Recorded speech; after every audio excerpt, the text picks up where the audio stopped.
মতে সুধিছোঁ আজি যিহেতু বিজেপিত আপুনি যোগদান কৰিলে BPF-ৰ পৰা আহি অনুভৱ কেনেকুৱা? মই অনুভৱ বুলিতো নকওঁ, যিহেতু মই BPF দলত এটা কৰ্মী আছিলোঁ। আজি আমাৰ EM ডাঙৰীয়াই যি কাম কৰি আছে আমাৰ সমষ্টিৰ কাৰণে, গোটেই BTR-ৰ কাৰণে মই আগ্ৰহী হৈছোঁ। মই কোনো জোৰত অহা নাই ইয়াতে।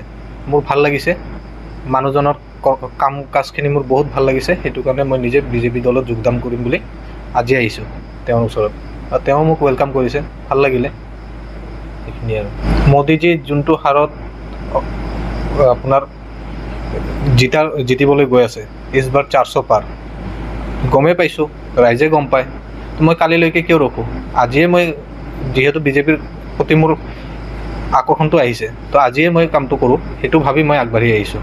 কালিলৈকে কিয় ৰখিম?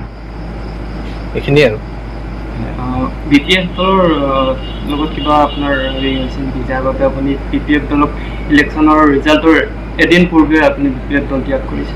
নহয়, মোৰ কোনো ক'ব লগা নাই। BPF দলৰ প্ৰতি মোৰ কোনো ভাল ভাবো নাই, বেয়া ভাবো নাই আজিৰ তাৰিখত, কাৰণ তেওঁলোকে তেওঁলোকৰ কাম কৰি আছে। আজি ননাই চেৰফাঙত BPF-ৰ কোনো ভৱিষ্যতে নাই, তাতে মই থাকি কি লাভ আছে? হয়তো ৰাইজৰ মানুহ ন, প্ৰথম মই ৰাইজৰ, নিজৰ গাঁৱৰ, নিজৰ সমাজৰ। তো মই নিজৰ সমাজৰ কাৰণে কিবা এটা কৰিব লাগিলে কাৰ লগত থাকিম? 400 পাৰত থাকিম না এটা দুটা হাৰা জিতাত থাকিম? 400 পাৰতে থাকিম, যিহেতু মোৰ ৰাইজৰ উন্নতি হ'ব। ৰাইজৰ মানুহখিনি মই দুটা কথা শুনিব নালাগে তেতিয়া, আপুনি সেই ক'ত ভাঙা চিঙা দলত আছে বুলি। এইখিনিয়ে কথা আৰু মতে সুধিছোঁ আজি যিহেতু বিজেপিত আপুনি যোগদান কৰিলে BPF-ৰ পৰা আহি অনুভৱ কেনেকুৱা?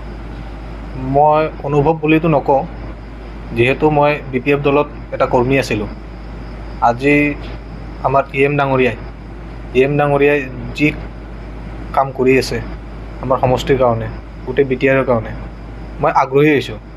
মই কোনো জোৰত অহা নাই ইয়াতে। মোৰ ভাল লাগিছে, মানুহজনৰ কাম কাজখিনি মোৰ বহুত ভাল লাগিছে। সেইটো কাৰণে মই নিজে BJP দলত যোগদান কৰিম বুলি আজি আহিছোঁ তেওঁৰ ওচৰত, আৰু তেওঁ মোক ৱেলকাম কৰিছে, ভাল লাগিলে। এইখিনি আৰু মোদীজী যোনটো হাৰত আপোনাৰ জিতিবলৈ গৈ আছে, ইছবাৰ 400 পাৰ, গমেই পাইছোঁ, ৰাইজে গম পায়। তো মই কালিলৈকে কিয় ৰখোঁ? আজিয়ে মই যিহেতু বিজেপিৰ প্ৰতি মোৰ আকৰ্ষণটো আহিছে, তো আজিয়ে মই কামটো কৰোঁ, সেইটো ভাবি মই আগবাঢ়ি আহিছোঁ। কালিলৈকে কিয় ৰখিম? এইখিনিয়ে আৰু BPF দলৰ লগত কিবা আপোনাৰ হেৰি হৈছে নেকি, যাৰ বাবে আপুনি BPF দলক ইলেকশ্যনৰ ৰিজাল্টৰ এদিন পূৰ্বে আপুনি BPF দল ত্যাগ কৰিছে? নহয়, মোৰ কোনো ক'ব লগা নাই। BPF দলৰ প্ৰতি মোৰ কোনো ভাল ভাবো নাই, বেয়া ভাবো নাই আজিৰ তাৰিখত, কাৰণ তেওঁলোকে তেওঁলোকৰ কাম কৰি আছে। আজি ননাই চেৰফাঙত BPF-ৰ কোনো ভৱিষ্যতে নাই, তাতে মই থাকি কি লাভ আছে?